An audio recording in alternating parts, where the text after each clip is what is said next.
एक रेस्टोरेंट में नाश्ते के समय बड़ी भीड़ पड़ती थी, बहुत लोग आते थे और एक आदमी उस भीड़ का फायदा उठा करके नाश्ता कर लेता था और पैसे दिए बिना वहां से चला जाता था। वो रेस्टोरेंट जो था बड़ा फेमस होता जा रहा था, उसका नाश्ता जो था बड़ा पॉपुलर होता जा रहा था, बहुत लोग आते थे। तो एक आदमी वहाँ पहुँचा, उसने देखा कि एक व्यक्ति है जो इस भीड़ का फ़ायदा उठा करके बिना बिल चुकाए, बिना पैसे चुकाए निकल लेता है। और उस व्यक्ति को भी बड़ा अच्छा लगा वहाँ का नाश्ता, उसने डेली आना शुरू किया। और जब 2-3 दिन उसने देखा कि ये तो रोज़ ही आकर के फ्री में खा रहा है, तो उसे लगा मालिक से बात करें, बताएं कि भाई देखो तुम्हारे यहाँ पर क्या हो रहा है, नुकसान हो रहा है। तो मालिक से मिल नहीं पाता था, इतनी भीड़ होती थी, बात ही नहीं हो पाती थी। एक दिन थोड़ी सी भीड़ कम थी, जब वो पहुँचा आदमी, तो उसने कहा भैया सुनो, आप मालिक को? बोले हाँ मैं यहाँ का ओनर हूँ। बोले एक बात करनी थी आपसे। उसने कहा बस थोड़ा सा कस्टमर फ्री हो जाए फिर आपसे बात कर लेंगे, अगर आपके पास टाइम हो तो। उसने कहा हाँ ठीक है, आज बड़ी इंपॉर्टेंट बात करनी है। जब भीड़ पूरी तरीके से छट गई तो गया मालिक के पास, बोला काम की बात बता रहा हूँ, ध्यान से सुनो।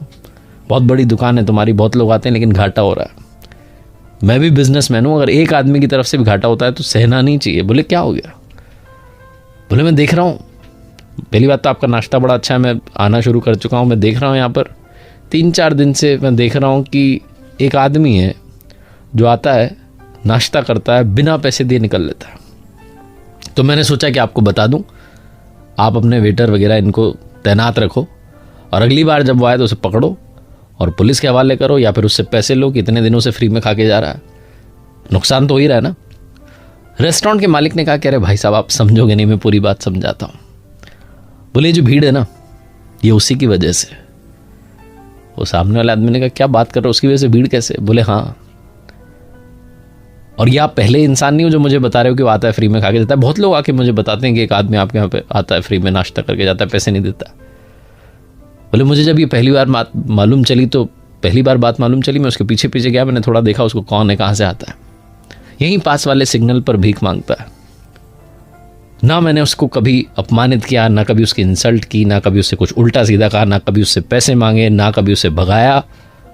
उसको आने देता हूँ, वो पेट भर के खाता है, चला जाता है। और आप पूछ रहे हो ना कि ये भीड़ उसकी वजह से क्यों है, तो मैंने उसे देखा है, वो कई बार रेस्टोरेंट के सामने बैठा होता है, ऊपर वाले से प्रार्थना कर रहा होता है कि थोड़ी भीड़ आ जाए तो चुपके से जाऊं और फ्री में खा के आ जाऊं। ये भीड़ भाई साहब उसी की प्रार्थना की वजह से आती है। जब उस रेस्टोरेंट के मालिक ने कहा तो वो जो बिजनेसमैन था जो नाश्ता करने आने लगा था, उसकी सोच बदल गई। उसने कहा हाँ, हमें यह भी समझना ज़रूरी है कि कई बार हमारी लाइफ में जो खुशियाँ आई होती हैं वो दूसरों की दुआओं से, दूसरों की प्रार्थनाओं से आई होती है, लेकिन हम उनका शुक्रिया अदा करना, उन्हें थैंक यू कहना भूल जाते हैं। ग्रैटिट्यूड, इसे लाइफ में संभाल कर रखिए और शो करते चलिए, हर पल के लिए, हर क्षण के लिए उसका धन्यवाद करते चलिए।